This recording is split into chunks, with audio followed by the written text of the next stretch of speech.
Hello friends, welcome to you to my channel. आज की इस वीडियो में यूपीएससी ईपीएफओ का प्रैक्टिस सेट, प्रीवियस ईयर का प्रैक्टिस सेट करने वाले हैं, जो कि 2021 में पूछे गए हैं। एग्ज़ाम से पहले एक बार प्रीवियस ईयर के क्वेश्चंस को देख के जाए, एग्ज़ाम में काफ़ी हेल्पफुल मिलेगा। चलिए स्टार्ट करते हैं। सबसे पहले है इंग्लिश का क्वेश्चंस। इंग्लिश का क्वेश्चन देखेंगे। इसमें कह रहा है, डायरेक्शन में दिया हुआ है कि each of the following sentence in this section has a blank space for words or a group of words given after the sentence. Okay. Select the word group of word you consider most appropriate for the blank space. Indicate your response on the answer sheet according. Question देखते हैं। It's time you went out and dash your own living. इसका सही उत्तर कौन सा होगा? Option A afforded, option B second दिया है अर्नेड, ऑप्शन थर्ड दिया है गेनेड, ऑप्शन फोर्थ दिया है ओन। इसका सही उत्तर कौन सा होगा? इसका सही उत्तर कौन सा होगा? अब यहाँ देख सकते हैं आप, एफोर्डेड। एफोर्डेड का मतलब होता है कि कुछ करने या खरीद सकने के लिए पर्याप्त धन या समय निकल सकना, एफोर्डेड का हिंदी होता है। सेकंड ऑप्शन दे रहा है अर्नेड, जिसे पैसा कमाना, इसका हिंदी मीनिंग होता है पैसा कमाना। थर्ड मतलब है कि गेनेड, इसका मतलब होता है कि वस्तु तक पहुंचना या प्राप्त करना। फोर्थ ऑप्शन दिया है ऑन। ऑन का मतलब होता है कि जीत या विजय प्राप्त करना। मेरे ख्याल से जैसे कि क्वेश्चन कर रहा है, it's time you went out and dash you're on living. इसका सही उत्तर होना है ऑप्शन बी। अब आते हैं नेक्स्ट क्वेश्चन।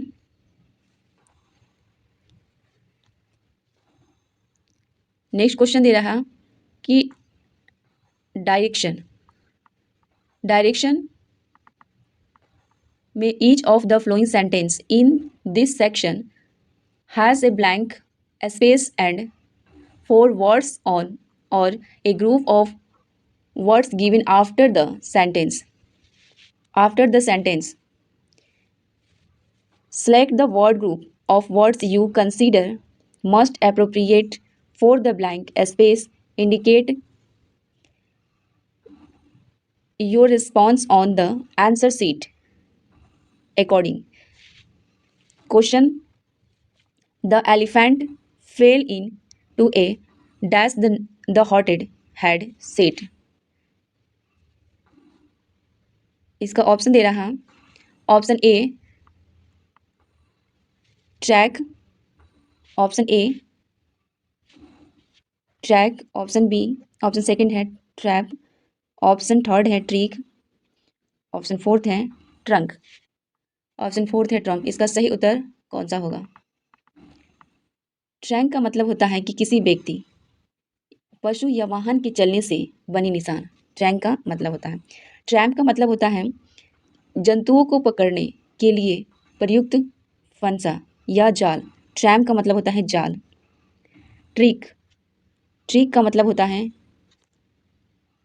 चाल। ठीक है, ट्रिक का मतलब क्या होता है? चाल। और ट्रंक आ गया, ट्रंक का मतलब होता है कि वृक्ष का तना। इसका सही उत्तर ऑप्शन सेकंड होगा, trunk.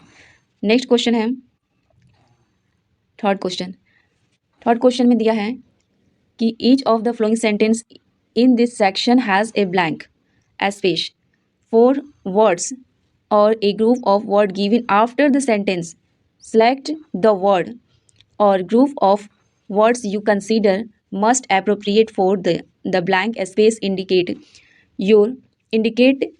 your response on the answer sheet according. Question में the dress is not really tight. It will dash when you or it. इसका सही उत्तर कौन सा होगा? इसका सही उत्तर कौन सा होगा? इसका सही उत्तर कौन सा होगा? The dress is not really tight, it will dash when you और इट। बैंड का मतलब होता है कि मोड़ना, झुकाना या टेढ़ा करना, ठीक है। एक्सपैंड का मतलब होता है कि फैलाना, कोई चीज़ फैलाना। और एस्क्वेज का मतलब है कि किसी वस्तु को कसकर दबाना। तो ये तीनों ऑप्शन तो यहाँ सुटेबल है नहीं। और स्ट्रेच का मतलब है कि खींचकर किसी वस्तु को अधिक लंबा या खींचकर अधिक लंबा या चौड़ा करना या बढ़ाना। तो हमारा सही उत्तर होगा ऑप्शन 4। नेक्स्ट है क्वेश्चन नंबर 4। क्वेश्चन नंबर 4 में है कि each of the following sentence, same ही है तो हम डायरेक्ट क्वेश्चन ही पढ़ते हैं। क्वेश्चन में कह रहा है कि विथ हिज ब्लैंक, एक second, with his back to the old man he stood at the window, first cleansed and his shudder dash with his crooked sewing। Option में दिया हुआ है option A severed, option B suck, option third है vibrated, option 4 है मूवेड। इसका सही उत्तर कौन सा होगा? अब आप यहाँ पे 4 ऑप्शन जो दिया हुआ है अब एक बार देख सकते हैं।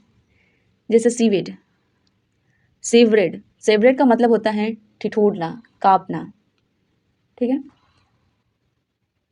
सुक का मतलब है कि हिलना या इधर उधर करना। वाइब्रेट का मतलब है कि डोलना या संक्षिप्त गति करना, ठीक है। और मूवेट का मतलब है कि स्थान बदलना, ठीक है, हिलाना, खींचना। तो इसका सही उत्तर कौन सा होगा?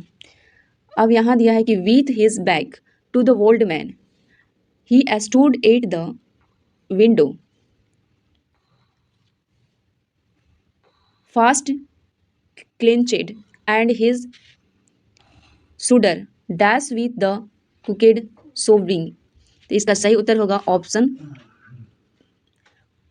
ऑप्शन सेकंड, सुख का मतलब होता है कि हिलाना, इधर उधर करना, ऊपर नीचे करना या करवाना, मतलब कि जल्दी जल्दी गति करना। सुके का मतलब यहाँ तो सही उत्तर होगा। अब आते हैं क्वेश्चन नंबर 5। क्वेश्चन नंबर 5 में है कि the bereaved mother proudly received the Gallantry Award dash he brave son who had laid down his life in the recent war।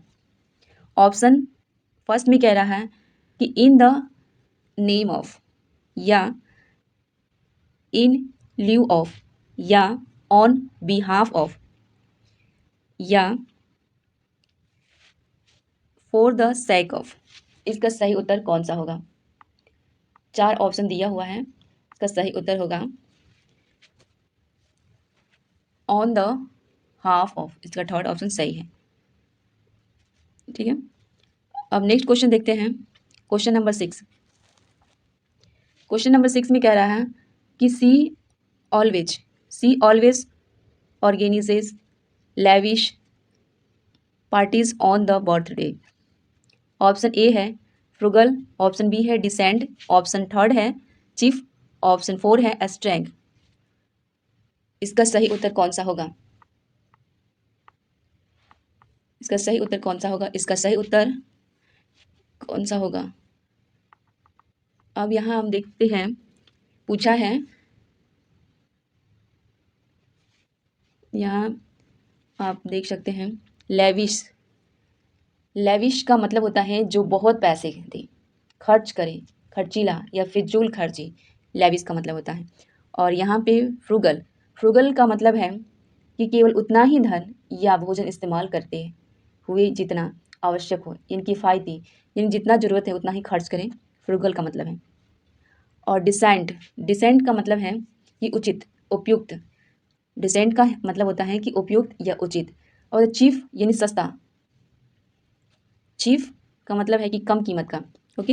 एस्ट्रैंग, एस्ट्रैंग का मतलब होता है असामान्य, असामान्य या अजीब। तो इसका सही उत्तर होगा, लेविस का मतलब था कि जो बहुत पैसा खर्च करे या बहुत पैसा दे, फिजूल खर्ची। तो इसके हिसाब से सुटेबल है फ्रूगल। Okay, option A. अब आते हैं क्वेश्चन नंबर 7। क्वेश्चन नंबर 7 में कह रहा है कि the soldier was greatly praised for his valor। इसमें पूछा क्या है, opposite in the meaning of the underline mark response according, यानी कि वैलर्स का अपोजिट पूछ रहा है। ऑप्शन ए में दिया है क्लूमसीनेस, ऑप्शन सेकंड है काउडिस, ऑप्शन थर्ड है सेल्फिनेस, ऑप्शन फोर्थ है ट्रैक्ट लेसनेस। इसका सही उत्तर कौन सा होगा? अब यहाँ पे जो 4 ऑप्शन जो दिया हुआ है, जैसे वैलर, वैलर का मतलब जो होता है महान शासक, निर्भीकता, महान शासक को बोला जाता है। तो अब इसका मतलब समझ लेते हैं। क्लैम्सीनेस, क्लैम्सीनेस होता है क्लूमसीनेस, क्लैम्सीनेस मतलब होता है बेढंगा, बेढंगा पर, ठीक है। और काओऑर्डिस का मतलब है कि साहस की कमी, इसका मतलब होता है साहस की कमी, साहस की कमी। सेल्फनेस मतलब है कि स्वार्थ भाव, स्वार्थता या खुदगर्जी, ठीक है। ट्रैक्टलेसनेस मतलब ऐसा कुछ कहने या करने से बचने के लिए सावधान न रहने का गुण जो किसी को परेशान कर दे। तो इसका सही उत्तर होगा ऑप्शन सेकंड। क्वेश्चन नंबर 8, इसमें कह रहा है कि इसमें भी जो पूछा अपोजिट ही पूछ रहा, ठीक है। फर्टाइल का अपोजिट पूछ रहा, फेकंड, फ्रूटफुल और बैरेन द प्रोडक्टिव। ये 4 ऑप्शन दिया हुआ है। चारों ऑप्शन का मतलब समझ लेते हैं, फिर आंसर देते हैं, ठीक है। पहले तो फर्टाइल का मतलब सभी जानते होंगे। ऑप्शन ए को देखते हैं, फेकंड। इसका मीनिंग जो होता है संतान या नई वृद्धि की प्रचुरता पैदा करने या पैदा करने में सक्षम, अत्यधिक उपजाऊ, ठीक है। सेकंड जो कह रहा है कि फ्रूटफुल, इसका मतलब है कि एक पेड़, पौधे या भूमि यानी अधिक फल पैदा करना, उपजाऊ, ठीक है। थर्ड ऑप्शन कह रहा है कि बैरिन का मतलब है कि बैरिन का मतलब, अब देखिए बैरिन का मतलब होता है कि इसका मतलब होता है जैसे ऊसर बंजर भूमि जो होते हैं उसको बोलते हैं बैरिन। प्रोडक्टिव जो होता है जैसे उत्पादित या उत्पन्न करने वाला, ठीक है। अब इसका सही उत्तर होगा ऑप्शन थर्ड, बैरन ही होगा, ठीक है। फर्टाइल मतलब होता है उपजाऊ और बैरन का मतलब ही होता है स्वयं उपजाऊ ही होता है। अब अगला क्वेश्चन देखते हैं, क्वेश्चन नंबर 9। क्वेश्चन नंबर 9 भी इसका अपोजिट पूछा है। क्वेश्चन नंबर 9 जो है अपोजिट पूछा है। इमिग्रेंट का अपोजिट क्या है? इमिग्रेंट का अपोजिट जो है क्या है? ऑप्शन फर्स्ट दिया है सेटलर्स, ऑप्शन सेकंड दिया है नेटिव्स, ऑप्शन थर्ड दिया है वेगाबॉन्ड्स, ऑप्शन फोर्थ दिया है कि फॉरगर्स। इसका सही उत्तर होगा, जैसे कि इमिग्रेंट्स का मतलब होता है जैसे कि दूसरे देश में आकर वहीं अस्थायी रूप से बसने वाला व्यक्ति, यानी अप्रवासी। इमिग्रेंट्स का मतलब होता है अप्रवासी। अब जैसे ऑप्शन ए दिया हुआ है कि सेटलर का जैसे हुआ कि उपनिवेशी या किसी कम आबादी की बस्ती में बसने वाला व्यक्ति को सेटलर कहते हैं। नेटिव का मतलब है कि स्थान विशेष में जन्मा व्यक्ति यानी कि निवासी, नेटिव। ठीक है।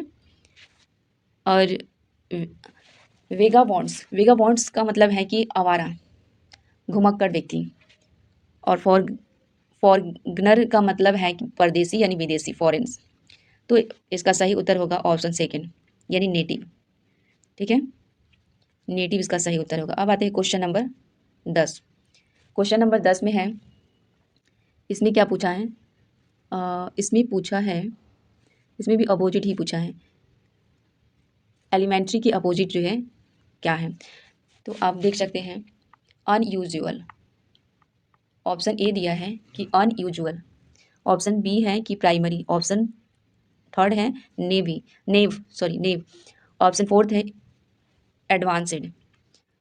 तो सबसे पहले जानेंगे कि एलिमेंट्री का मतलब होता है कि मूलभूत या सरल।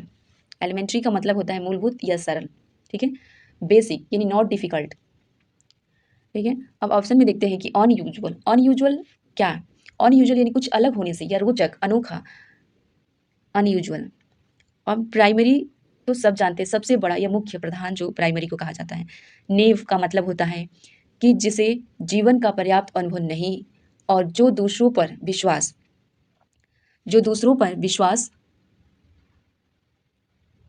तुरंत विश्वास करता हो या भरोसा कर लेता है, भोला भाला, यानी समझ लीजिए भोला भाला।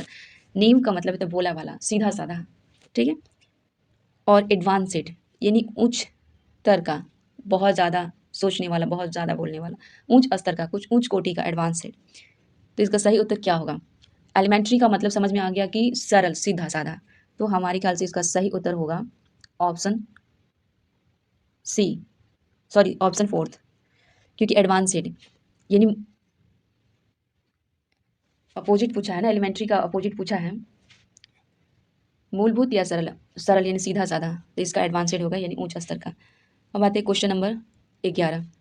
इसमें कह रहा है कि to the newspaper is full of carnage. Carnage and violence. Carnage का जो है इसमें पूछा है, एक सेकेंड, अंडर कार्नेज का नियरेस्ट पूछा है। Option that the nearest in meaning, जो अंडरलाइन इन कार्नेज के नज़दीक का कौन सा मीनिंग है? ठीक है, अब देखते हैं। ऑप्शन फर्स्ट में है ब्लूड सेड, ऑप्शन सेकेंड है लस्ट, ऑप्शन थर्ड है कंसर्न, ऑप्शन फोर्थ है एस्टायर। अब इसका मतलब जानते हैं कि कार्नेज का मतलब क्या होता है। कार्नेज का मतलब होता है जैसे सामूहिक हत्याकांड, नरसंहार, जलियांवाला बाग हत्याकांड जो हुआ उसको हम बोल सकते हैं कार्नेज, जलियांवाला बाग हत्याकांड, यानी नरसंहार की जगह पे हम carnage is violent killing of a large number of people. ठीक है, अब आते हैं कि जैसे ब्लड सेट का मतलब होता है रक्तपात या खून खराबा। लस्ट का मतलब होता है प्रबल काम वासना। ठीक है, लस्ट का मतलब है कि प्रबल काम वासना। कंसर्न का मतलब है कंसर्न यानी चिंता, परवाह या चिंताजनक बात, सोच, बहुत ज़्यादा सोचना, कंसर्न। स्टायर का मतलब है कि हास्य व्यंग, तो यहाँ इसके जैसे कार्नेज के आसपास का जो वर्ड्स हैं, ऑप्शन ए ही होगा। ओके, नेक्स्ट क्वेश्चन है क्वेश्चन नंबर 12। इसमें भी कह रहा है कि नियरेस्ट मीनिंग पूछ रहा है। ठीक है, रिलीजियस के नियरेस्ट मीनिंग कौन सा है? तो अब ऑप्शन देखते हैं। ऑप्शन फर्स्ट दिया है माइस्टिकल, ऑप्शन सेकंड है स्पिरिचुअल, ऑप्शन थर्ड है मेटाफिजिकल, ऑप्शन फोर्थ है फिलोसफिकल। अब इसका मतलब समझते हैं, जैसे रिलीजियस यानी धार्मिक व्यक्ति। ठीक है, रिलीजियस का मतलब होता है धार्मिक व्यक्ति, और वहीं माइस्टिकल का फर्स्ट ऑप्शन दिया है माइस्टिकल, इसका मीनिंग होता है कि अध्यात्म से संबंधित या आध्यात्मिक या आश्चर्यजनक या रहस्यात्मक। माइस्टिकल का मतलब स्पिरिचुअल का मतलब होता है कि धर्म से संबंधित या धार्मिक, स्पिरिचुअल पर्सन कहा जाता है। जैसे मेटाफिजिकल का मतलब होता है तत्व मीमांसा से संबंधित। ठीक है, फिलोसफिकल का मतलब होता है दर्शन विषय। तो इसका सही ऑप्शन होगा रिलीजियस से सेकंड ऑप्शन इसका सही है स्पिरिचुअल। ठीक है, सेकंड ऑप्शन। आते हैं क्वेश्चन नंबर 13। क्वेश्चन नंबर 13 में कह रहा है कि इसमें भी सेम वही पूछा, नियरेस्ट मीनिंग पूछ रहा। तो इमेजिन, इमेजिन के नियरेस्ट कौन सा है, जैसे फील, अंडरस्टैंड, थिंक या सी, इसका जो है नियरेस्ट कौन सा है। तो जैसे कि आप देख सकते हैं, इमेजिन करना यानी सोचना या कल्पना करना अत्यधिक, ठीक है। इमेजिन क्या हो गया, फील का मतलब होता है कि महसूस करना कोई चीज़ को, अंडरस्टैंड का मतलब है समझना। पहले मीनिंग समझ लेते हैं तो आंसर खुद ब खुद आ जाएगा। थिंक का मतलब होता है कि मानना या किसी व्यक्ति या वस्तु के विषय में विशेष विचार करना। सी का मतलब होता है देखना, ठीक है। तो इसका सही उत्तर होगा थिंक यानी सोचना। ओके, अब आते हैं क्वेश्चन नंबर 14। इसमें भी सेम ही पूछा है, nearest in words, in words का नियरेस्ट जो है कौन सा होगा। ऑप्शन देखते हैं। ऑप्शन फर्स्ट कह रहा है प्रिजर्व्स, ऑप्शन सेकंड है डेमोलिसिस, ऑप्शन थर्ड है कवर्स, ऑप्शन फोर्थ है स्पॉइल्स। आप सबके मीनिंग को समझ लेते हैं, ठीक है। जैसे कि दिया है इन्वेंट्स, इन्वेंट्स इसका मतलब होता है कि बड़ी संख्या में प्रवेश या कवर करना, अक्सर जहाँ कोई या कुछ नहीं चाहता है, इसका मीनिंग हुआ। अब आते हैं प्रिजर्व्स, प्रिजर्व्स का मतलब होता है कि किसी वस्तु को सुरक्षित या अच्छी हालत में रखना प्रिजर्व्स कहा जाता है। सेकंड ऑप्शन का मीनिंग है कि डेमोलिसिस, डेमोलिसिस का मतलब होता है कि जैसे गिराना या डिमोलाइज करना, ठीक है, किसी को डिमोलाइज करना, गिराना, तोड़ना, डिमोलिसिस। थर्ड ऑप्शन कह रहा है कि कवर्स, कवर्स का मतलब होता है कि किसी चीज़ से निपटना या उस पर ध्यान देना, ठीक है, कवर करना। स्पॉइल का मतलब है किसी चीज़ का खराब होना, बेकार या बिगाड़ना, ठीक है। तो इसका सही उत्तर होगा ऑप्शन थर्ड कवर्स, ठीक है। अब आते हैं क्वेश्चन नंबर 15। क्वेश्चन नंबर 15 में कह रहा है, इसमें भी पूछा है, क्वेश्चन देख लेते क्वेश्चन क्या पूछ रहा है। Nearest meaning underline, nearest meaning ही पूछ रहा है। लाइब्रल फोल्ड, सॉरी लाइब्रल का जो है मीनिंग पूछ रहा है कि इसके नियरेस्ट जो कौन से मीनिंग है। तो देखते हैं option A profuse, option A में कह रहा है प्रोफ्यूज, ऑप्शन बी सेकंड है डोगमेटिक, ऑप्शन थर्ड है प्लेंटीफुल, ऑप्शन फोर्थ है टॉलरेंट, टॉलरेंट। अब इसका मीनिंग समझते हैं। मीनिंग जैसे कि लाइबरल का मतलब होता है कि भिन्न मतों या व्यवहार के प्रति उदार या सहिष्णुता, ठीक है। प्रोफ्यूज का मतलब है कि अत्यधिक मात्रा में या प्रचुर, ठीक है। डोमेटिक, डॉगमैटिक, डॉगमैटिक का मतलब होता है कि हठधर्मी, हठधर्मी या क्या कहते हैं हठधर्मी पर आधारित कोई मत, यानी जिद्दी टाइप में। प्लेंटीफुल का मतलब होता है प्रचुर, प्रचुर मतलब अत्यधिक, हठधर्मी वाला नहीं है बट ये ऐसे अत्यधिक ज़्यादा। टॉलरेंट का मतलब होता है सहिष्णुता, ठीक है, सहिष्णुता या सहनशीलता। इसका सही उत्तर भी यही होगा, ऑप्शन फोर ही होगा, ऑप्शन फोर, ठीक है। अब आते हैं क्वेश्चन नंबर 16। अब इसमें जो है क्वेश्चन नंबर 16 में, अब देखिए 16 क्वेश्चन में दिया है कि जैसे कि इसमें एरर देखना है, ठीक है। अब देखिए इसमें दिया हुआ है कि neither the servant nor the clerk या हैज डोंट दिस या नोर, इसका सही उत्तर कौन सा होगा। इसमें देखना है कि कौन सा जो है गलत है और कौन सा जो है गलत नहीं है, ग्रामेटिकली करेक्ट कौन सा सही होगा। अब देखिए यहाँ पे जो जैसे कि नेदर नोर,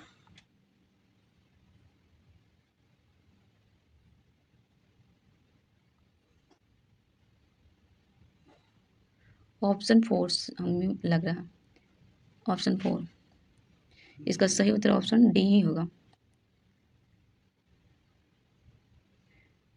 ठीक है। अब आते हैं क्वेश्चन नंबर, ज़्यादा इसको एक्सप्लेन नहीं कर सकते हैं क्योंकि टाइम ज़्यादा जो है कवर होगा, इसकी वजह से ज़्यादा एक्सप्लेन नहीं कर सकते हैं। क्वेश्चन अब देखते हैं 17।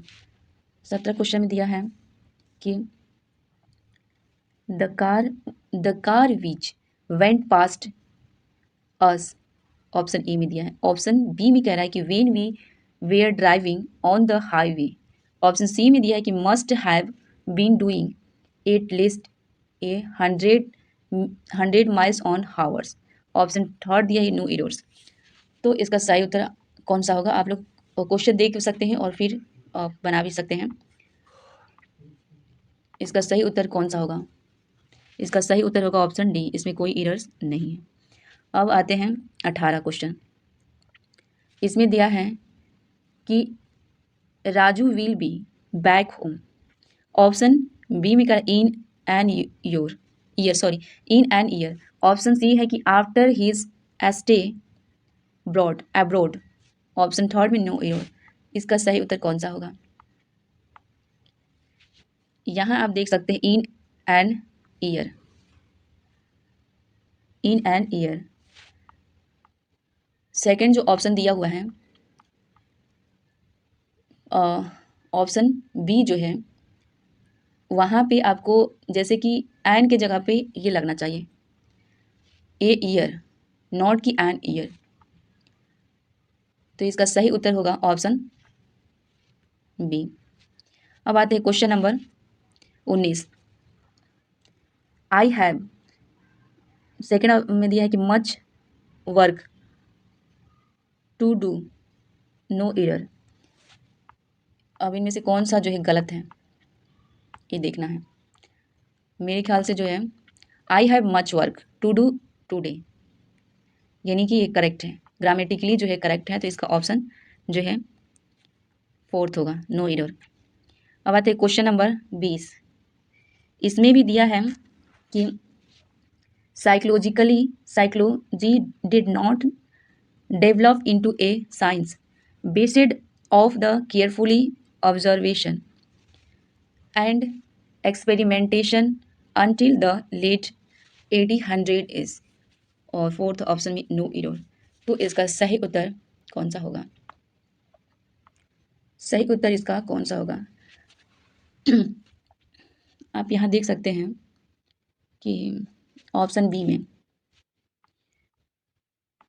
में दिया हुआ है बेस्ड ऑन केयरफुली ऑब्जर्वेशन। तो based of carefully observation, not based something on. यहाँ पे ऑप्शन सेकंड जो है रॉन्ग दिया हुआ है,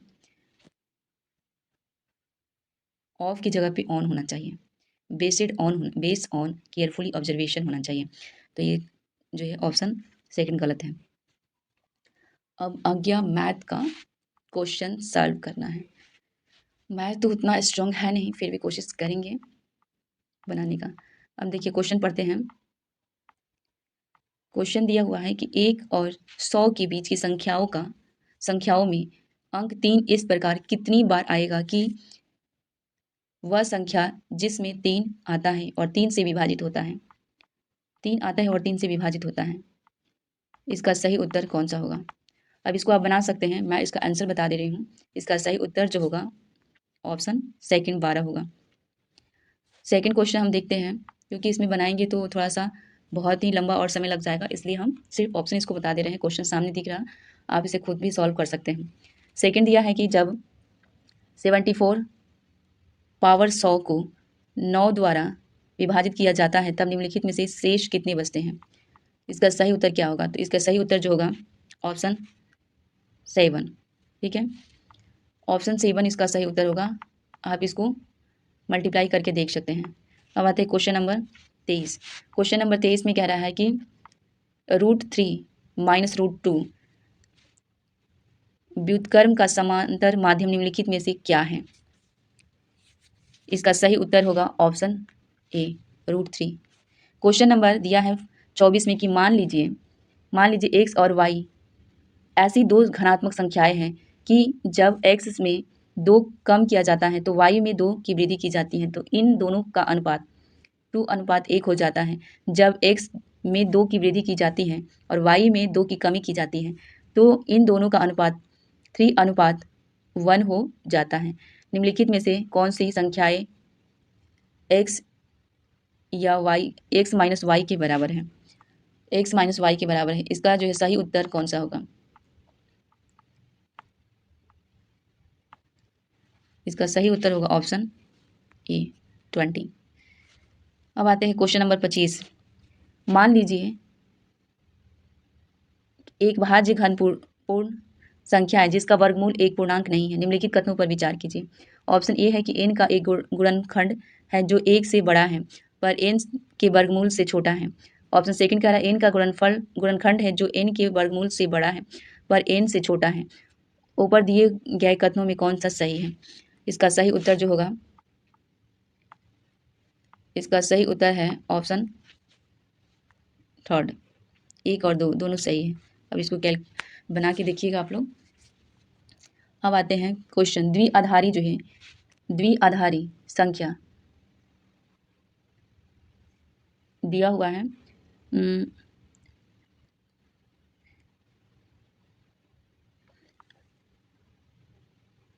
और इसका जो है दशमलव मान पूछ रहा। इसका सही उत्तर जो है कौन सा होगा? इसका सही उत्तर जो है ऑप्शन 46 होना चाहिए।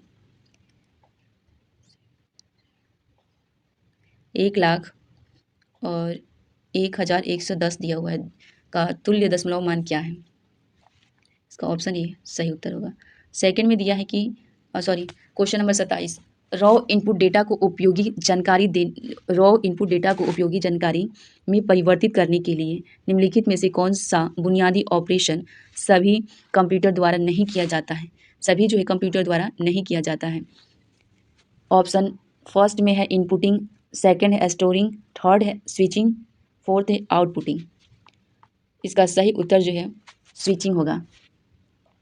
ठीक है, स्विचिंग जो है इसका सही उत्तर होगा। अब आते हैं क्वेश्चन, देख लेते हैं। इनपुटिंग में जो होता है जैसे कि कीबोर्ड, स्कैन, सेंसर जैसे विभिन्न जो इनपुट उपकरणों के माध्यम से कंप्यूटर सिस्टम में रो डेटा को दर्ज करने की प्रक्रिया को इनपुटिंग जो है कहते हैं, इनपुटिंग कहते हैं।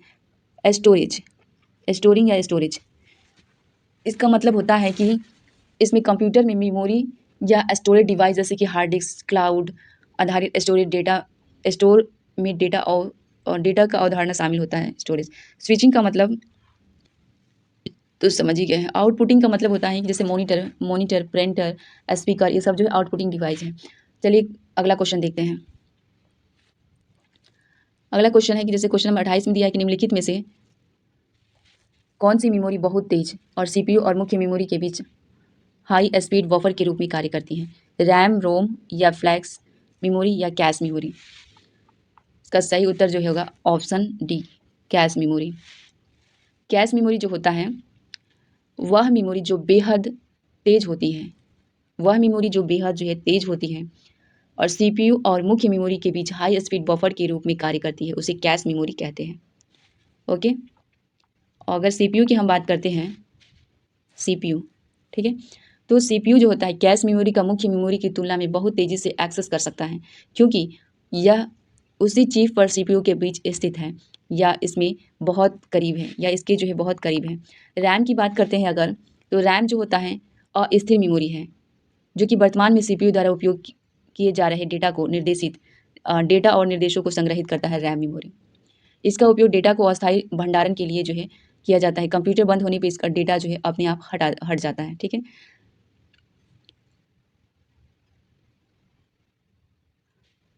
और इसको रैम को जो है सेकेंडरी स्टोरेज डिवाइस की तुलना में रैम बहुत तेज़ है, इसके हिसाब से रैम बहुत तेज़ है। आते हैं रोम की बात अगर हम करें तो रोम एक गैर वाष्पशील मेमोरी है जो अस्थायी डेटा और निर्देशों को संग्रहित करती है। रोम को जो अस्थायी डेटा निर्देशों को संग्रहित करके रखता है जिन्हें बदला या मिटाया नहीं जा सकता है। रोम का उपयोग जो होता है कि फॉर्मवेयर या अन्य आवश्यक प्रोग्रामों को स्टोर करने के लिए किया जाता है जो कि कंप्यूटर सिस्टम को शुरू करने के लिए आवश्यक होता है। फ्लैश मेमोरी जो होता है, फ्लैश मेमोरी क्या है? फ्लैश मेमोरी एक वाष्पशील मेमोरी है जिसे कई बार मिटाया और फिर से जो है लिखा जा सकता है, फ्लैश मेमोरी। इसका उपयोग डेटा और एप्लीकेशन को स्टोर करने के लिए यूएसबी ड्राइव, मेमोरी कार्ड और सॉलिड स्टेट ड्राइव जैसे उपकरणों में किया जाता है। फ्लैश मेमोरी जो होता है कि फ्लैश मेमोरी का जीवन काल लंबा होता है, प्रारंभिक हार्ड ड्राइव की तुलना में अधिक टिकाऊ होता है जो इसे पोर्टेबल उपकरणों में उपयोग करने के लिए आदर्श बनता है। फ्लैश मेमोरी जितना हो सकता है उतना बता ही सकते हैं। अब आते हैं, अगला क्वेश्चन दिया है निम्नलिखित में जो है कौन सा वेब ब्राउज़र नहीं है?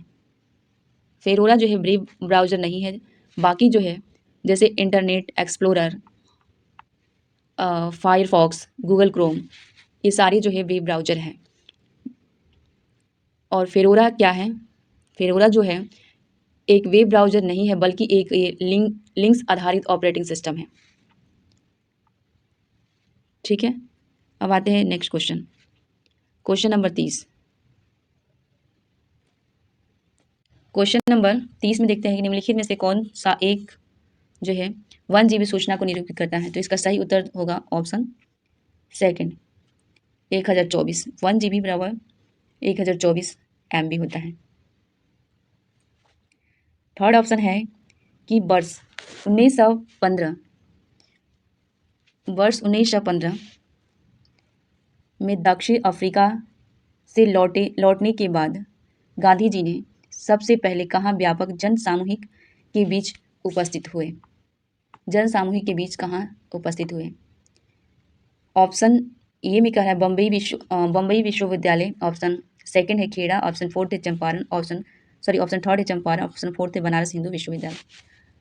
तो इसका सही उत्तर कौन सा होगा?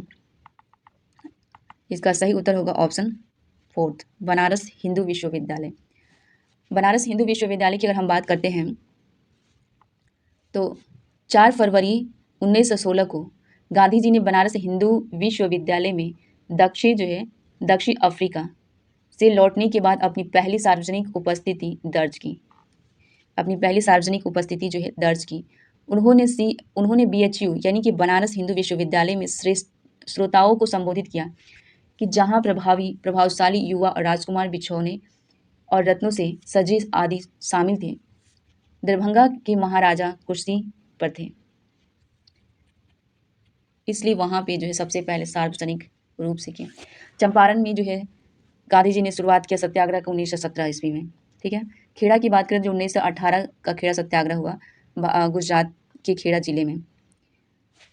अब आते हैं नेक्स्ट क्वेश्चन। Question number 32। निम्नलिखित में से गांधी एज महात्मा के नाम के लेखक कौन है? गांधी एज महात्मा के लेखक कौन है? इसका सही उत्तर होगा इस पहले ऑप्शन देख लेते हैं।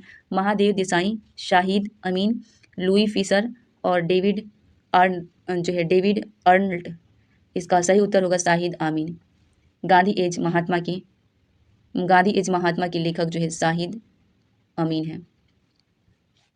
अगला क्वेश्चन है कि भारत की स्वतंत्रता के समय निम्नलिखित में से कौन भारतीय राष्ट्रीय कांग्रेस के अध्यक्ष थे? भारतीय राष्ट्रीय कांग्रेस के अध्यक्ष कौन थे?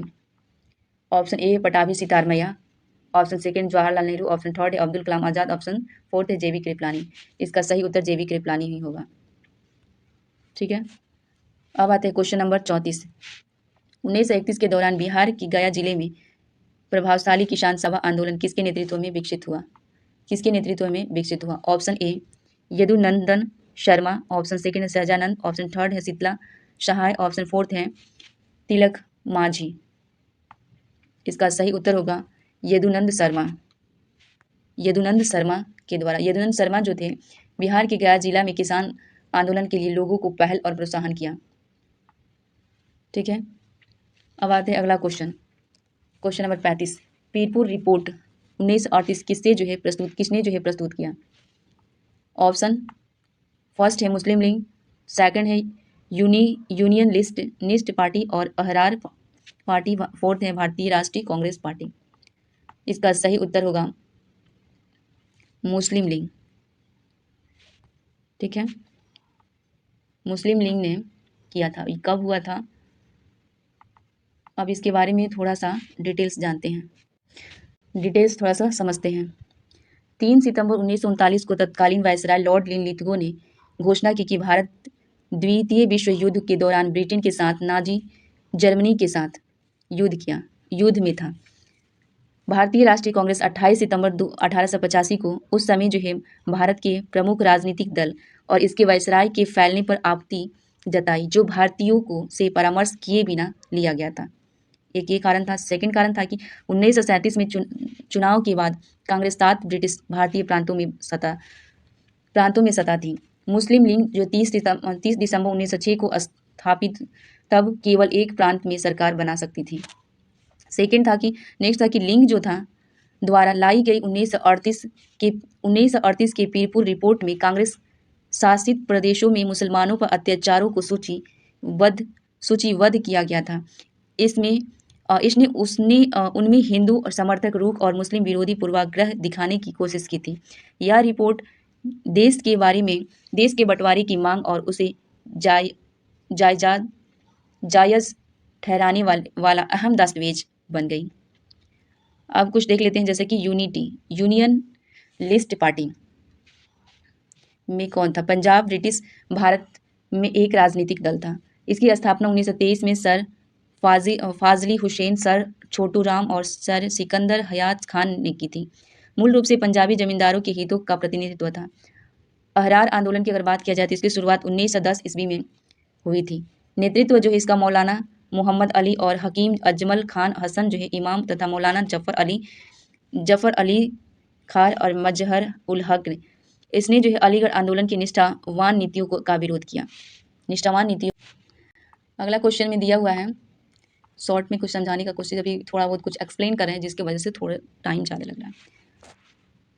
38 क्वेश्चन दिया हुआ है कि राष्ट्रीय हरित अधिकरण नेशनल ग्रीन ट्रिब्यूनल से संबंधित निम्नलिखित तथ्यों में से कौन सा सही नहीं है।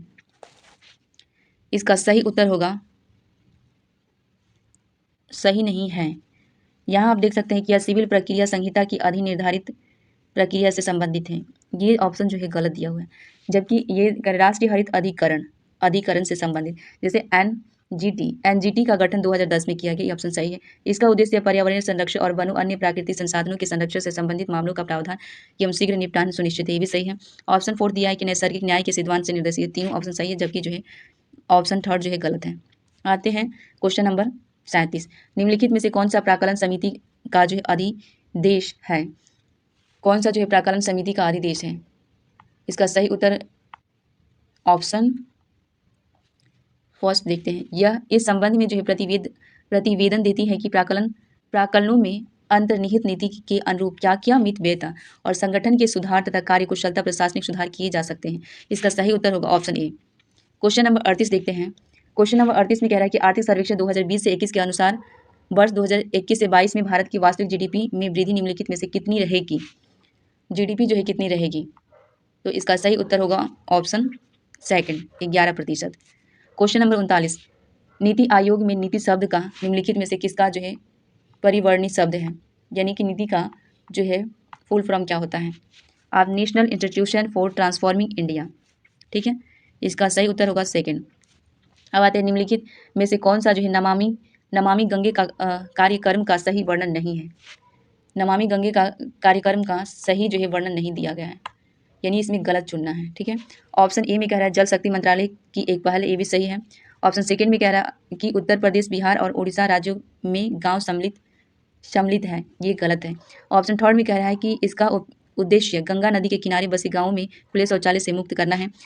इसका उद्देश्य जो है गंगा नदी के किनारे बसे जो है कुछ गाँवों को गंगा ग्राम के रूप में रूपांतरित जो है करना है, यानी कि इसका जो है सही उत्तर होगा सेकंड जो है गलत है कि उत्तर प्रदेश, बिहार और उड़ीसा राज्यों में गाँव सम्मिलित है, ये गलत है। अब आते हैं 40 क्वेश्चन तो हो गया। 41 में कह रहा है कि निम्नलिखित में से कौन सा मानव स्त्री जन्नांक नहीं है। स्त्री जन्नांक नहीं है, ऑप्शन इसका सही उत्तर देखिए, और पुंकेसर जो है इसका सही उत्तर होगा, जो कि बाकी जो है स्त्री जन्नांक है। अब आते हैं क्वेश्चन नंबर 42, निम्नलिखित में से किसे जो है वनस्पति जगत का उभयचर नहीं कहा जाता है। वनस्पति जगत का उभयचर जो है नहीं कहा जाता है, इसका सही उत्तर होगा एस्पाइरो गायरा। इसका सही उत्तर एस्पाइरो गायरा। एस्पाइरो गायरा एक सवाल है और इसमें पूछा है वनस्पति जगत का उभयचर जो है नहीं है। एस्पाइरो गायरा एक सवाल है और जो है फ्री फ्लोटिंग ग्रीन शैवाल की प्रजाति में से एक है। अगला क्वेश्चन देखते हैं, निम्नलिखित में से जो है कौन सा वनोन्मूलन का जो है परिणाम नहीं है। ऑप्शन दिया हुआ है जैसे भूजल तालिका में वृद्धि, घटिया जैव विविधता, बढ़ता मृदा अपरदन, घटती वृष्टि। इसका सही उत्तर होगा भूजल तालिका में वृद्धि, ये सही नहीं है, क्योंकि इसमें पूछा है कि कौन सा जो है गलत है। जबकि घटिया जैव विविधता, बढ़ता मृदा अपरदन और घटी वृष्टि, ये जो है 3 ऑप्शन सही है, जबकि ये गलत है, गलत ही पूछा है। अब आते हैं 44 में, कह रहा है सामान्य जो है पुरुष में निम्नलिखित गुणसूत्रों में से किसमें बेमेल युग्म है? बेमेल युग्म पूछ रहा है। जैसे गुणसूत्र संख्या 21, गुणसूत्र संख्या 18 और एक्स गुणसूत्र संख्या, तो इसका सही उत्तर कौन सा होगा? और बेमेल पूछा है ना, इसका सही उत्तर जो होगा, आप देख सकते हैं मैंने रॉन्ग पे टिक लगाया तो गलत हो गया, जबकि हमें। अब आते हैं, चलिए क्वेश्चन नंबर 45 देखते हैं। क्वेश्चन नंबर 45 में कह रहा है कि वैक्सीन शब्द का व्युत्पत्ति एक लैटिन शब्द से हुई है, जिसका अर्थ क्या है? प्रतिरक्षी यानी एंटीबॉडी, या प्रतिरक्षा इम्यूनिटी, गाय या गिनी पिग। इसका सही उत्तर क्या है? इसका सही उत्तर कौन सा है? इसका सही उत्तर कौन सा है? लैटिन शब्द, वैक्सीन का लैटिन शब्द।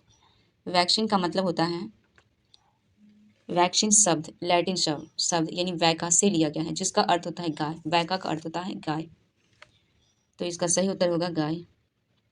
अब आते हैं क्वेश्चन नंबर 46 में, कहा रहा है कि किसी व्यक्ति की 2 आंखों से बनने वाले प्रतिबिंब के संबंध में निम्नलिखित में से कौन सा कथन जो है सही है?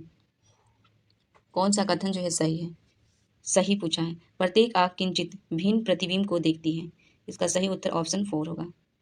अब आते हैं क्वेश्चन नंबर 47, निम्नलिखित में से कौन सा कथन सही है? सूक्ष्म तरंगों का तरंगदैर्घ्य की सीमा होता है।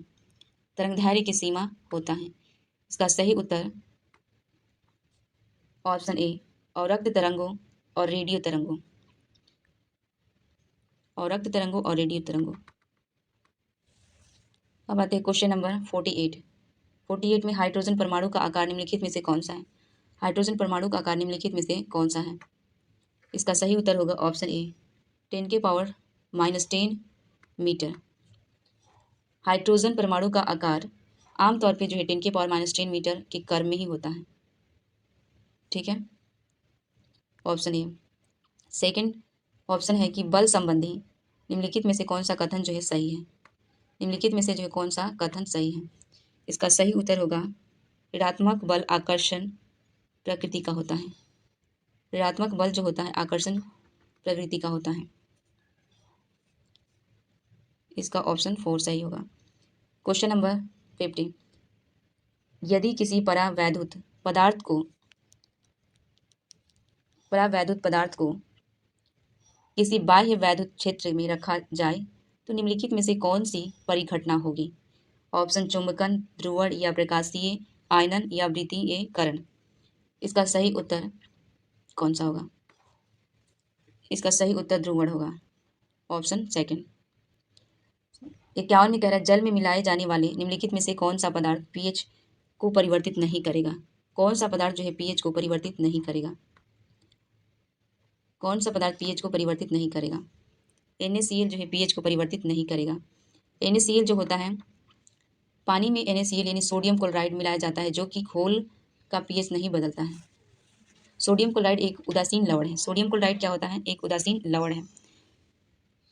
इसमें अम्लीय या क्षारीय गुण नहीं होते हैं, इसलिए जो है पानी में घुलने पर जो है सोडियम क्लोराइड सोडियम आयनों और क्लोराइड आयनों में वियोजित हो जाता है। इसलिए जो है पानी में मिलाने से विलेन का पीएच मान नहीं बदलता है। ठीक है, अब आते हैं क्वेश्चन नंबर 52 क्वेश्चन नंबर 52 में कह रहा है, जल में मिलाए जाने पर निम्नलिखित में से कौन सा प्रकाश जो है किरणपुंज प्रकाशित नहीं करेगा? इसका सही उत्तर होगा कॉपर सल्फेट। कॉपर सल्फेट जो होता है, जब पानी में मिलाया जाता है तो प्रकाश की किरण जो है नहीं बिखेरता है। ठीक है, अब आते हैं क्वेश्चन नंबर 53, धात्विक जिंक। धात्विक जिंक जो होता है, धात्विक जिंक किसका जो है अपचयन नहीं करेगा? धात्विक जिंक जो है किसका अपचयन नहीं करेगा? इसका सही उत्तर जो होगा एल्यूमिनियम। एल्यूमिनियम को जो है धात्विक जस्ता द्वारा कम नहीं किया जा सकता है। एल्यूमिनियम को जो है धात्विक जस्ता द्वारा कम नहीं किया जा सकता है। ठीक है, अब आते हैं क्वेश्चन नंबर 54, निम्नलिखित में से जो है किसने प्रोटोकॉल की खोज की? तो निम्नलिखित में से किसने जो है प्रोटोकॉल की खोज की? ऑप्शन जो है दिया हुआ है, इसका सही उत्तर जो होगा गोल्डस्टीन। गोल्डस्टीन ने जो है प्रोटॉन का जो है इसमें प्रोटॉन की खोज किसने किया? तो गोल्डस्टीन ने प्रोटॉन की खोज किया। अब आते हैं क्वेश्चन नंबर 55। निम्नलिखित समीकरण संतुलित समीकरण पर विचार कीजिए। अब यहाँ समीकरण जो है दिया हुआ है, ठीक है। क्वेश्चन नंबर 56, इसमें हम देखते हैं कि आंचलिक रेलवे और उनके जो है मुख्यालय के निम्नलिखित युग्मों में से कौन सा सही रूप सुमेलित नहीं है? मध्य जो है नागपुर, पूर्व कोलकाता, पश्चिम मुंबई और उत्तर नई दिल्ली। उत्तर जो है नई दिल्ली, इसका सही उत्तर होगा सुमेलित नहीं है। तो नागपुर जो है मध्य नागपुर दिया हुआ है, ये ऑप्शन जो है गलत है। मध्य में जो है मुंबई पड़ता है, नागपुर नहीं। तो ऑप्शन फर्स्ट जो है गलत है। सेकंड कह रहा है कि वर्ष 2021 में भारत के गणतंत्र दिवस परेड में निम्नलिखित में से किस देश के त्रिसेना टुकड़ी ने भाग लिया? किस देश की सेना ने त्रिसेना टुकड़ी ने भाग लिया? इसका सही उत्तर होगा बांग्लादेश, ठीक है। क्वेश्चन नंबर 58, इसमें कह रहा है कि भारत के संविधान की 8वीं अनुसूची में भाषाओं की सूची में निम्नलिखित में से किस भाषा को सम्मिलित नहीं किया गया है भाषा को। ऑप्शन ये कह रहा है डोगरी, ऑप्शन सेकंड है भोटी, मैथाली और संथाली। यहाँ पे नहीं पूछा है, तो भोटी को जो है नहीं किया गया है। अब आते हैं नेमी सभ्यता के रूप में ऑपरेशन गर्म हवा और सर्द हवा का संचालन किसके द्वारा जो है किया गया? नर्म हवा और गर्म हवा का संचालन जो है किसके द्वारा किया गया? इसका सही उत्तर होगा बीएसएफ के द्वारा जो है किया गया। ऑपरेशन सर्द हवा जैसे कि ऑपरेशन सीमा सुरक्षा बल द्वारा चलाया जाता है। नेक्स्ट क्वेश्चन कह रहा है कि निम्नलिखित में से स्वतंत्र पार्टी के संस्थापक कौन है? सी राजगोपालाचारी, दीनदयाल उपाध्याय, श्यामा प्रसाद मुखर्जी, आचार्य नरेंद्र देव। इसका सही उत्तर कौन सा होगा? इसका सही उत्तर होगा सी राजगोपालाचारी। स्वतंत्रता पार्टी के संस्थापक कौन है? सी राजगोपालाचारी। अगला क्वेश्चन है, इसको मिलान करना है। ऑप्शन ए में दिया है बंदी, सेकंड है कर्मकार, थर्ड है हड़ताल, फोर्थ है तालाबंदी। अब इसको मिलान करना है, तो इसका सही उत्तर कौन सा होगा? अब यहाँ आप देख लीजिए, बंदी यानी कि किसी नियोजन स्थान का अस्थायी रूप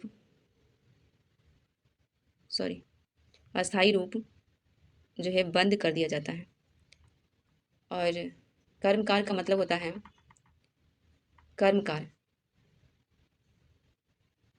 यानी कि कुशल अकुशल अथवा शारीरिक कार्य करने के लिए किसी उद्योग में नियोजित कोई व्यक्ति, ठीक है। और ऑप्शन थर्ड जो हड़ताल की अगर हम बात करते हैं तो कर्मचारियों द्वारा काम बंद कर दिया जाता है। फोर्थ, तालाबंदी का मतलब होता है कि प्रबंधन द्वारा घोषित कार्यस्थल की अस्थायी बंदी, तालाबंदी। इसका सही उत्तर होगा ऑप्शन ए। अब आते हैं कारखाना अधिनियम 1948 के अनुसार कुमार कौन थे? कुमार का मतलब क्या है? इसका सही उत्तर होगा ऑप्शन ए, 15 वर्ष की आयु पूरी कर ली हो किंतु 18 वर्ष से कम हो, उसे कुमार कहते हैं, ठीक है। अब आते हैं किसी नियंत्रित उद्योग का क्या आशय है?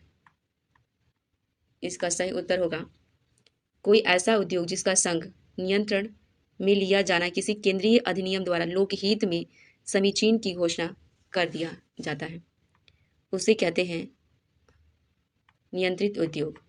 नियंत्रित उद्योग का अर्थ होता है कोई भी उद्योग जिससे नियंत्रण में संघ को किसी केंद्रीय अधिनियम द्वारा सार्वजनिक हित में समीचीन घोषित किया जाता है, उसको कहते हैं नियंत्रित उद्योग। इसका सही उत्तर होगा ऑप्शन ए। क्वेश्चन नंबर 64 में है कि किसी श्रमिक संघ के पंजीकरण के लिए अपेक्षित सदस्यों की न्यूनतम संख्या क्या है? न्यूनतम संख्या जो है क्या है? इसका सही उत्तर होगा ऑप्शन थर्ड, 7। ट्रेड यूनियन जो है, यूनियन अधिनियम, ट्रेड यूनियन अधिनियम 1926, क्या है, 1926 के अनुसार एक ट्रेड यूनियन को कम से कम 7 सदस्यों के साथ पंजीकृत किया जा सकता है जो एक ही उद्योग या व्यापार में लगे हुए हैं, ऐसे ट्रेडों में से जो एक दूसरे के समान या संबंध है। ठीक है। क्वेश्चन नंबर 65, ट्रेड यूनियन अधिनियम 1926 के उपबंध के अंतर्गत निम्नलिखित में से किस या किन विवाद या विवादों के व्यवसाय का विवाद माना जाता है? किसी व्यक्ति का ऐसा विवाद जो निम्नलिखित में से संबंधित है, जैसे नियोजन, अनियोजन, श्रम परिस्थिति, ये दिए गए कूट का प्रयोग कर सही उत्तर चुनिए। इसका जो है कौन सा जो है सही है? तीनों, जैसे नियोजन, अनियोजन और श्रमिक, ये तीनों जो है सही है इसके लिए, ऑप्शन थर्ड। निम्नलिखित में से कौन सा भाषा अनुवादक नहीं है? निम्नलिखित में से कौन सा भाषा जो है अनुवादक नहीं है? जैसे असेंबलर, लिंकर, इंटरप्रेटर या कंपाइलर। इसमें ऑप्शन बी में दिया है लिंकर। लिंकर एक जो है कंप्यूटर प्रोग्राम है। लिंकर क्या है? एक कंप्यूटर प्रोग्राम है जो कि कंपाइलर द्वारा उत्पन्न एक या एक से अधिक जो है ऑब्जेक्ट फाइल को लेता है, उन्हें निष्पादन योग्य प्रोग्राम से जोड़ता है। लिंकर जो होता है विभिन्न मॉड्यूल या पुस्तकों के बीच संदर्भों के को हल करता है या एक अंतिम निष्पादन योग्य फाइल बनाता है। ऑपरेटिंग सिस्टम द्वारा लोड या निष्पादित किया जाता है, तो इसलिए ये एक प्रोग्रामिंग भाषा जो है नहीं है। ठीक है, तो ऑप्शन सेकेंड। 67 में कह रहा है कि निम्नलिखित में से कौन सा सही है? आउटपुटिंग डिवाइस का किसी डिवाइस परिचालक, इसका सही उत्तर कौन सा होगा? यहाँ पे कंप्यूटर की आउटपुटिंग की प्रयोगिता के लिए बोधगम्य के रूप में व्याख्या करता है। इसका सही उत्तर ऑप्शन सेकंड होगा। निष्पादन जो है, निष्पादन किए जाने वाले परिवर्तित अनुदेश पर दृष्टि रखने के लिए निम्नलिखित में से कौन सा रजिस्टर का उपयोग किया जाता है? कौन सा रजिस्टर का जो उपयोग किया जाता है? इसका सही उत्तर कौन सा होगा? प्रोग्राम काउंटर जो है इसका सही उत्तर होगा।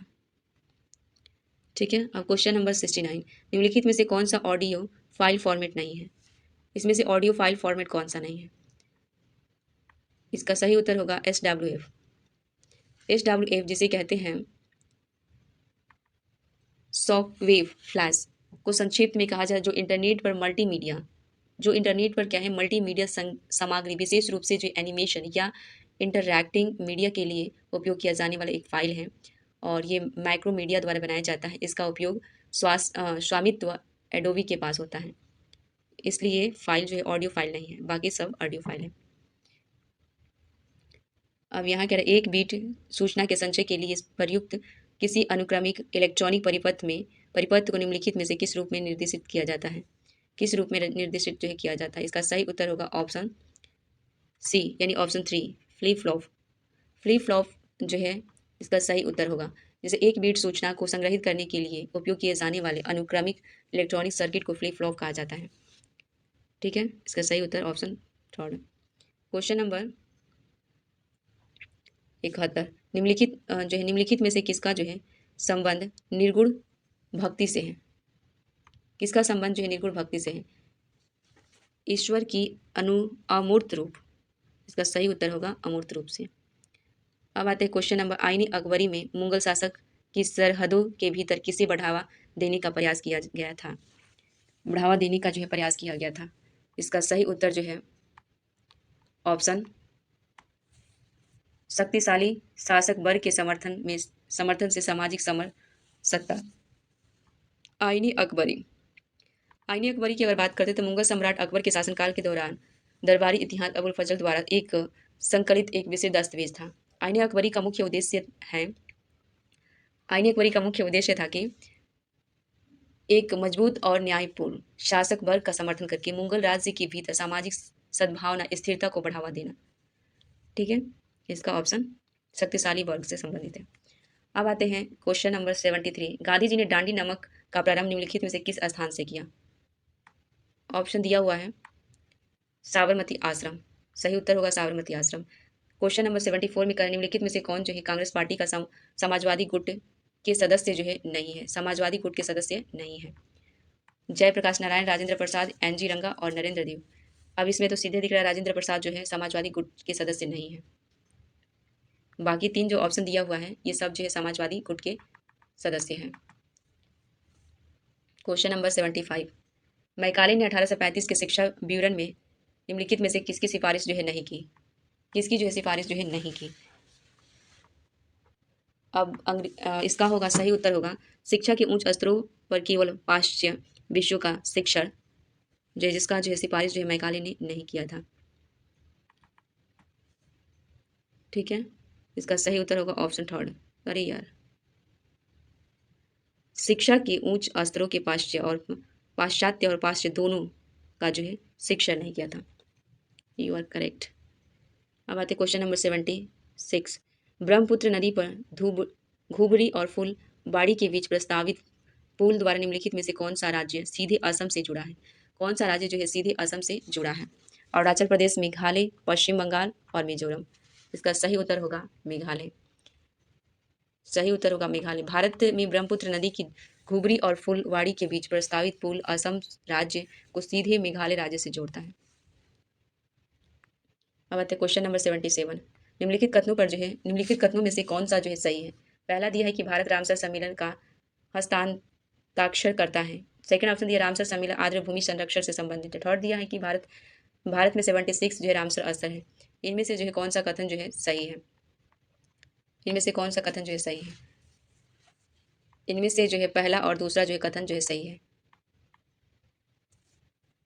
क्योंकि यहाँ पे दिया है कि भारत में जो है 76 रामसर स्थल जो है गलत है, बल्कि जो है भारत में 75 जो है रामसर स्थल है। तो इसका सही उत्तर होगा ऑप्शन नंबर 4, 1 और 2 सही है।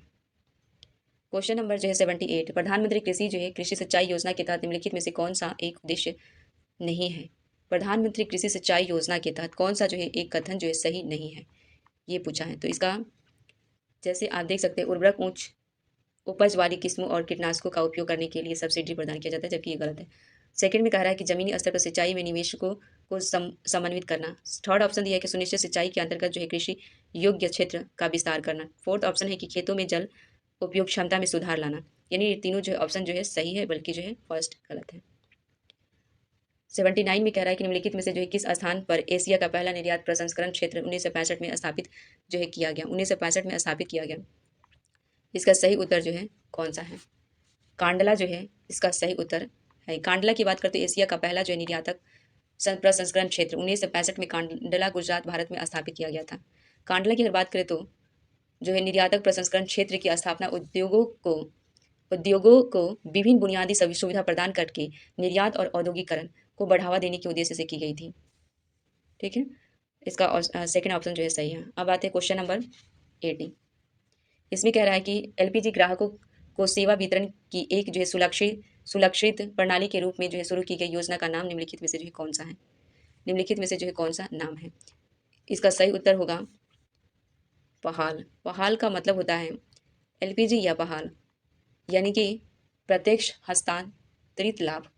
योजना का लाभ अंतरण पहले 1 जून 2013 को शुरू किया गया। अंत में 291 जिलों को इसमें शामिल किया गया था। एलपीजी सब्सिडी का लाभ उठाने के लिए उपभोक्ता के पास अनिवार्य रूप से आधार संख्या होना आवश्यक है। इसका उद्देश्य है कि दूरी को कम करना और जाली या फर्जी एलपीजी कनेक्शन को खत्म करना। योजना के तहत जो एलपीजी सिलेंडर बाजार दर पर बेचे जाते हैं और पात्र उपभोक्ता को सब्सिडी सीधे उनके बैंक खातों में मिलती है। ये उसका जो है लाभ है। इसका सही उत्तर होगा सेकंड। ओके, अब आते हैं 81, निम्नलिखित में से कौन सा जो 21 और 55 के बीच सभी जो अभाज्य संख्याओं का औसत 21 और 55 के बीच अभाज्य संख्याओं का औसत जो है इसका सही उत्तर होगा जो ऑप्शन थर्ड 38। अब इसमें दिया है कि क्वेश्चन दे रहा है, क्वेश्चन पढ़ लेते हैं, आंसर बता दे रहे हैं, बाकी आप सॉल्व कर लीजिएगा। ठीक है, क्वेश्चन दे रहा है कि यदि ए और बी की गति में 5:6 का अनुपात है और 1.2 किलोमीटर की दौड़ में बी ए को 70 मीटर आगे की शुरुआत करने की अनुमति देता है, तो दौड़ में कौन जीतेगा और कितनी दूरी से। इसका सही उत्तर होगा ऑप्शन नंबर थर्ड 130 किलोमीटर से जीतेगा। नेक्स्ट क्वेश्चन है कि एम की आयु 60 वर्ष है। आर एम से 5 वर्ष छोटा है और भी 4 वर्ष बड़ा है। भी का सबसे छोटा भाई बी है, वह भी से 6 वर्ष छोटा है। तो एम और बी की आयु कितनी वर्ष होगी? एम और बी की आयु जो है कितनी वर्ष होगी? इसका सही उत्तर होगा ऑप्शन बी 15 वर्ष। ठीक है। अब इसमें कह रहा है कि अंग्रेजी वर्णमाला को निम्नलिखित तरीके से कर्म बदल कर लिखा जाता है। पहले छः को विपरीत क्रम में लिखा जाता है, अगले 6 अक्षरों को विपरीत क्रम में लिखा जाता है। इसी तरह से अन्य जो है अक्षरों को भी लिखा जाता है। अंत में वाई और जेड को एक दूसरे के स्थान पर लिखा जाता है। निम्नलिखित में से कौन सा अक्षर 13वें अक्षर के दाएं चौथा अक्षर है? कौन सा सही होगा? इसका सही उत्तर जो होगा ऑप्शन नंबर ए एन। ठीक है, अपना बना लीजिएगा लोग। अब आते हैं क्वेश्चन नंबर 85। ए बी के साथ परिवर्तित करता है। निम्नलिखित में से कौन सा जो है कथन सही है? अब दिया हुआ है ऑप्शन फर्स्ट और सेकेंड, जिसको आपको सॉल्व करना है और बताना है। इसका उत्तर डायरेक्ट बता दे रहे हैं, दोनों जो है कथन सही है। और 86 में दिया है तलपट यानी ट्रोयल वायलेंस के संबंध में निम्नलिखित में से कौन सा कथन जो है सही है? इसका सही उत्तर होगा ऑप्शन नंबर डी। यह किसी विशेष तारीख को किसी इकाई के विविध खाता बही शेषों से संबंधित विवरण है। ठीक है। तलपट के बारे में अगर सही बात किया जाए तो किसी विशेष तारीख को किसी इकाई के विविध खाता बही शेषों से संबंधित विवरण है। ठीक है। अब आते हैं 87। मशीनरी के संस्थापक के लिए जो है प्रदत्त मजदूरी निम्नलिखित में से किस खाते में नामें डाली जाती है? इसका सही उत्तर जो है कौन सा होगा? मशीनरी लेखा जो इसका सही उत्तर होगा। मशीनरी लेखा जो होता है, मशीनरी के संस्थापक के लिए प्रदत्त मजदूरी मशीनरी खाते के नाम डाली जाती है। ठीक है। अब आते हैं क्वेश्चन नंबर 88। चालू देयता कब देय होती है? चालू देयता जो है कब देय होती है? इसका सही उत्तर होगा 1 वर्ष के भीतर। 1 वर्ष के भीतर चालू देयता आमतौर पर जो 1 वर्ष या किसी व्यवसाय के सामान्य परिचायक चक्र को जो भी अधिक हो के भीतर जो है देय करती है। ठीक है। इसका सही उत्तर 1 वर्ष होगा। 89 में कह रहा है कि क्या शिष्य परीक्षण के नामी या जमा पक्ष यानी डेबिट और क्रेडिट साइड का योग समान होता है? डेबिट या क्रेडिट साइड का योग जो होता है समान होता है। इसका सही उत्तर होगा ना, कभी कभी उसके भिन्न होने का पर्याप्त कारण होता है। ठीक है। अब आते हैं क्वेश्चन नंबर 90। क्वेश्चन नंबर 90 में निम्नलिखित में से प्रश्न वही कौन सी है जिसमें किसी व्यावसायिक इकाई की लेन देन दर्ज किए जाते हैं? व्यावसायिक जो है इकाई के लेन देन जो है दर्ज किए जाते हैं। इसका सही उत्तर जो है कौन सा होगा? जर्नल यानी रोज नामचा जो होता है एक जर्नल को प्रविष्टि की मूल पुस्तक के रूप में जाना जाता है और इसे प्रधान प्रविष्टि भी कहा जाता है। लेन देन के क्रम में सभी लेखांकन लेन देन पहले जर्नल में दर्ज किए जाते हैं। सबसे पहले जर्नल में ही दर्ज किए जाते हैं। इसका सही उत्तर जर्नल होगा। 91। निम्नलिखित में से किसी जो है भारत में उग्र राष्ट्रवादी विचारधारा का प्रतिनिधित्व जो है नहीं किया। अब ऑप्शन दिया हुआ है। कृष्ण कुमार मित्र ने जो है प्रतिनिधित्व जो है नहीं किए, क्योंकि ब्रिटिश जो है औपनिवेशिक शासन की प्रक्रिया के रूप में 20वीं शताब्दी की शुरुआत में भारत में उग्रवादी राष्ट्रवादी विचारधारा उदय हुआ। उग्रवादी की अगर बात किया जाए तो उग्रवादी में जैसे भगत सिंह, चंद्रशेखर आजाद, सुभाष चंद्र बोस, लाला लाजपत राय, विष्णु शास्त्री चिपलूनकर, अश्विनी कुमार दत्त, बाल गंगाधर तिलक, विपिन चंद्र पाल, ये सारे जो है उग्रवादी जो है राष्ट्रवादी नेता थे, जबकि उसमें कृष्ण कुमार नहीं थे। अब आते हैं जो है रैयतबाड़ी क्षेत्र। रैयतबाड़ी जो है क्षेत्रों की स्थिति के बारे में निम्नलिखित कथनों में से जो है कौन सा जो है सही है? यानी कि रैयतबाड़ी के बारे में भूमिहीन श्रमिक और भूस्वामी बन गए थे। रैयतबाड़ी शब्द की अगर बात करें तो रैयतबाड़ी व्यवस्था जो 19वीं शताब्दी के दौरान भारत में ब्रिटिश औपनिवेशिक सरकार द्वारा शुरू किए गए एक प्रकार की भू राजस्व प्रणाली है, जो कि व्यक्तिगत अगर इसका मेन था कि व्यक्तिगत किसानों और रैयतों को भूस्वामी के रूप में मान्यता दी गई थी। सीधे जो है सरकार को भू राजस्व का भुगतान करते थे। जो किसान थे सीधे जो है सरकार को भू राजस्व का भुगतान करते थे। इसका सही उत्तर होगा ऑप्शन सेकंड। अब आते हैं क्वेश्चन नंबर 93। 1911 में निम्नलिखित में से जो है किसने बम्बई में सोशल सर्विस लिंक की स्थापना किया? किसने जो है सोशल सर्विस लिंक की स्थापना जो है किया है? इसका सही उत्तर होगा ऑप्शन 3, एन.एम. जोशी। एन.एम. जोशी जो थे अखिल भारतीय व्यापार संघ कांग्रेस के सह संस्थापक और भारतीय राष्ट्रीय कांग्रेस के नेता थे। एन.एम. जोशी जो थे एक समाज सुधारक भी थे, जिन्होंने बम्बई में शिक्षा और सामाजिक कल्याण को बढ़ावा देने के लिए काम किया। जोशी 1911 ईस्वी में जो है बम्बई में सोशल सर्विस लिंक का जो है गठन किया, जिसका उद्देश्य था कि स्वास्थ्य सेवा, शिक्षा और आवास सहित जो है समाज के करीब वंचित वर्गों को सामाजिक सेवा प्रदान करना। ठीक है, अब आते हैं क्वेश्चन नंबर 94 की बात करते हैं। तो निम्नलिखित में से जो है कौन कांग्रेस पार्टी का अपरिवर्तनवादी समूह में शामिल नहीं है? अपरिवर्तनवादी समूह में जो है शामिल नहीं है। इसका सही उत्तर होगा ऑप्शन डी, मोतीलाल नेहरू जो है इसमें शामिल नहीं है। अब आते हैं 95। निम्नलिखित में से कौन जो है कैबिनेट मिशन का सदस्य नहीं है? Patrick Lawrence, Stafford Cripps, A V Alexander, Lord Wavell. Lord Wavell तो बिल्कुल नहीं है। इसका सही उत्तर होगा option number D, Lord Wavell. Question number 96। निम्नलिखित में से टेस्ट क्रिकेट इतिहास में बाएं हाथ के बल्लेबाजों के विरुद्ध 200 विकेट लेने वाले पहले खिलाड़ी जो है कौन बने हैं? पहले खिलाड़ी जो है कौन बने हैं? इसका सही उत्तर होगा ऑप्शन डी, रविचंद्र आश्विनी। रविचंद्र आश्विनी। 97 में कह रहा है कि लोकसभा निम्नलिखित अध्यक्षों में से जो है किसने अध्यक्ष के रूप में जो है अपना निर्वाचन के बाद औपचारिक रूप से जो है राजनीतिक दल से अलग हो गए, निर्वाचित रूप से जो है अलग हो गए। इसका सही उत्तर होगा Neelam Sanjiva Reddy. Question number 98। UNESCO वर्ष 2000 से 21 फरवरी को अंतर्राष्ट्रीय मातृ दिवस के रूप में मनाया जाता है। अंतर्राष्ट्रीय मातृ दिवस मनाने के संबंधी विचार की पहल निम्नलिखित में से जो है किस राष्ट्र ने जो है दिया था? सबसे पहले जो है किस राष्ट्र ने दिया था? बांग्लादेश। ठीक है, हाल ही में अब नेक्स्ट क्वेश्चन है कि हाल ही में डॉक्टर नगोजी ओंकोजो इवेला विश्व व्यापार संगठन की प्रथम महिला महानिदेशक चुनी गई। निम्नलिखित में से किस देश की थी? निम्नलिखित में से जो है किस देश की थी? नाइजीरिया की थी। किस देश की थी? नाइजीरिया की थी। क्वेश्चन नंबर 100 में कह रहा है 100 तक पहुंच गए। यहाँ पे दिया है कि कलादान बहुमंडल परिवहन परियोजना निम्नलिखित में से किस देश को भारत के साथ जोड़ा गया? किस देश को जो है भारत के साथ जोड़ा गया? म्यांमार को जो है भारत के साथ जोड़ा गया। म्यांमार को जो है भारत के साथ जोड़ा गया। कलादान की अगर बात करें, कलादान बहुमंडल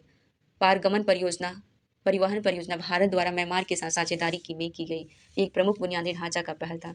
इसका उद्देश्य है कि कोलकाता के पूर्व भारतीय बंदरगाह को कलादान नदी के माध्यम से म्यांमार में सीतवे बंदरगाह से जोड़ना, इसे सड़कों और जलमार्गों की एक नेटवर्क के माध्यम से पूर्वोत्तर भारतीय राज्यों से जोड़ना है। ठीक है, इसका सही उत्तर म्यांमार होगा। अब आते हैं कि यह है 101 उपदान संदाय अधिनियम 1972 के अधीन कर्मचारियों को देय उपदान की अधिकतम राशि कितनी है? देय उपदान की अधिकतम राशि जो है कितनी है? इसका सही उत्तर होगा 20 लाख।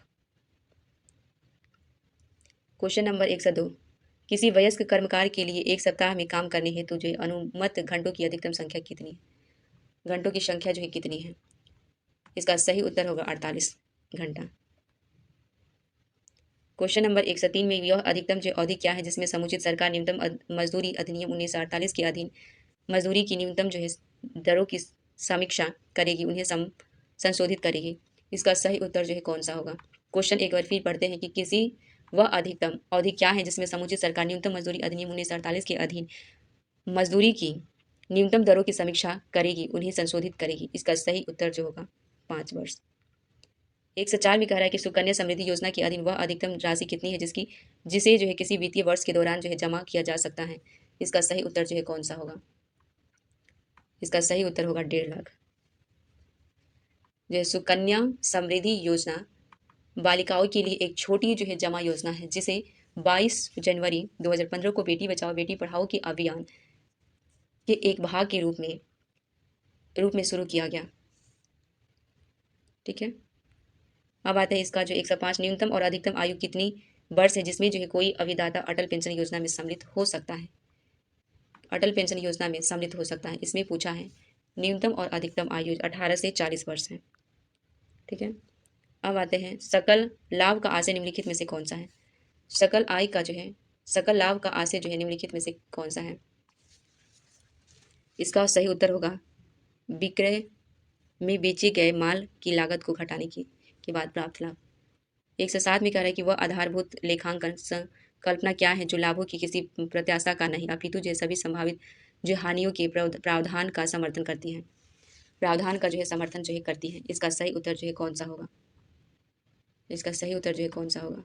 इसका सही उत्तर होगा रूढ़िवादी। रूढ़िवादी जो है एक लेखांकन अवधारणा है जो वित्तीय रिपोर्ट में एक जो है सतर्क दृष्टिकोण का समर्थन करती है, लाभ की आशा नहीं बल्कि जो है सभी संभावित नुकसानों के लिए प्रदान करती है। क्वेश्चन नंबर 108, बाजार में जो है नए प्रतिस्पर्धी के जो है प्रवेश करने और उत्पादन और विपणन विभागों के बीच जो है अनबन होने जैसी घटनाओं जैसे लेखा वही के प्रकट नहीं की जाती है, तब किसी इकाई द्वारा निम्नलिखित में से कौन सी लेखा संकल्पना का प्रयोग जो है किया जाता है? इसका सही उत्तर जो होगा ऑप्शन सेकंड, मुद्रा मापन। 108-9 में कह निम्नलिखित में से कौन जो है संस्था प्राप्ति और भुगतान लेखा तैयार जो है करती है? संस्था प्राप्ति और भुगतान लेखा जो है तैयार करती है। इसका सही उत्तर जो होगा ऑप्शन सेकंड। ऑप्शन सेकंड में है कि जो है गैर व्यापारिक संस्थाएं। 110 में कह रहा है कि आय और व्यय लेखा संबंध के में निम्नलिखित में से कौन सा कथन सही है? इसका सही उत्तर जो है कौन सा होगा? इसका सही उत्तर होगा कि यह अवास्तविक लेखा है। यह क्या है? अवास्तविक जो है लेखा है। 111 में कह रहा है कि दी लिटिल बुक ऑफ द इनकोरिजमेंट पुस्तक के लेखक निम्नलिखित में से कौन है? पुस्तक के लेखक जो निम्नलिखित में से कौन है? इसका सही उत्तर जो होगा दलाई लामा। दलाई लामा की अगर हम बात करते हैं, तिब्बती आध्यात्मिक नेता दलाई लामा ने नई पुस्तक द लिटिल बुक ऑफ इनकोरेजमेंट शीर्षक के प्रकाशित किया, जिसमें उन्होंने मानवीय खुशी को बढ़ावा देने के लिए, मानवीय जो है खुशी को बढ़ावा देने के लिए उदाहरण और ज्ञान के शब्दों में साझा किया है। ठीक है, इसका सही उत्तर फर्स्ट होगा। अब आते 112 में भारत सरकार ने प्रति वर्ष किस दिन को पराक्रम दिवस के रूप में मनाने की घोषणा जो है की है? किस दिन को पराक्रम दिवस मनाया जाता है? तो 23 जनवरी को जो है पराक्रम दिवस मनाया जाता है। अब 113 की बात करते हैं तो 16वीं शताब्दी के प्रसिद्ध जो है कलाकृति जो है सालवाड़ मुंडी की एक प्रतिकृति जो कथित तौर पर जो है चोरी हो गई है, हाल ही में इटली में पुलिस द्वारा जो है बरामद की गई। इस चित्रकला को बनाने का श्रेय जो है निम्नलिखित में से किसे जाता है? निम्नलिखित में से किसे जाता है? इसका सही उत्तर होगा Leonardo da Vinci. Leonardo da Vinci को जाता है। लियोनार्डो दा विंची को जाता है। क्वेश्चन नंबर 14, सैन्य जो है सैन्य शक्ति ranking global fire power index 2021 में भारत का कौन सा स्थान रहा है? 2021 की बात हो रहा है। 2021 में जो है कौन सा स्थान रहा है? ग्लोबल फायर पावर इंडेक्स में जो है भारत का स्थान चौथा था और 138 देशों में। अब आते हैं 114 नहीं 115। 115 कह रहा है कि नाओमी ओसाका ने ऑस्ट्रेलियाई ओपन टेनिस टूर्नामेंट 2021 का महिला एकल खिताब जो है निम्नलिखित में से किसे फाइनल में हराया? किसने जो है फाइनल में हराया? इसका सही उत्तर होगा जेनिफर ब्रेडी। जेनिफर ब्रेडी ने हराया। 116 में कह रहा है कि 5 वर्ष पहले एक पति और उसकी पत्नी की औसत आयु 23 वर्ष है। उनका विवाह जो हुआ था। पति और पत्नी उनके बच्चे की औसत आयु 20 वर्ष है। तो बच्चे अब कितनी आयु के हैं पूछा है। बच्चे की आयु अभी कितनी है? तो इसका सही उत्तर होगा 4 वर्ष। 117 भी सेम ही है, ये भी मैथ का ही सवाल है। क्वेश्चन इसको स्किप करते हैं। इसका सही उत्तर हम बता देते हैं आपको। इसका सही उत्तर होगा 27 और 8। ये भी मैथ का ही है। इसमें दिया कि एक कक्षा में 40% विद्यार्थी भारतीय और 50% लड़कियां हैं। यदि जो है भारतीय विद्यार्थियों का 25% जो है लड़कियां हैं तो गैर भारतीय विद्यार्थियों का कितना प्रतिशत जो है लड़के होंगे? कितना प्रतिशत जो है लड़के होंगे? तो इसका सही उत्तर होगा आपको 33%। यहाँ पे दे रहा है कि एक छात्र कक्षा में 100 छात्रों का औसत 46 किलोग्राम है। तो लड़के और लड़कियों का औसत जो है 50 किलोग्राम और 40 किलोग्राम है। तो लड़के और लड़कियों की संख्या में संख्या के बीच कितने का अंतर है? अंतर यहाँ पे पूछा गया है कि कितने का जो है अंतर है? 20 किलो का अंतर है। ठीक है, अब अगला क्वेश्चन कह रहा है कि एक खोखला बंद घन बनाया जाता है जिसकी जो है प्रत्येक भुजा 10 सेंटीमीटर और वजन 20 ग्राम का है, तो इस जो है घन के क्षैतिज फलक वाले अंश को पानी में रखा जाता है, तो यदि जल का घनत्व 1 ग्राम प्रति सेंटीमीटर है तो इसकी ऊंचाई का कितना सेंटीमीटर अंश जो है जल में डूब जाएगा। इसका सही उत्तर कौन सा होगा? इसका सही उत्तर होगा 2 सेंटीमीटर। और थैंक यू सो मच इतनी देर तक हमारी वीडियो को वॉच करने के लिए। ये प्रीवियस ईयर 2021 का क्वेश्चन है, प्रैक्टिस सेट है। एक बार आप प्लीज़ इसे पूरी वीडियो को देखें, शायद एग्ज़ाम में आपको बहुत ही लाभ मिलेगा।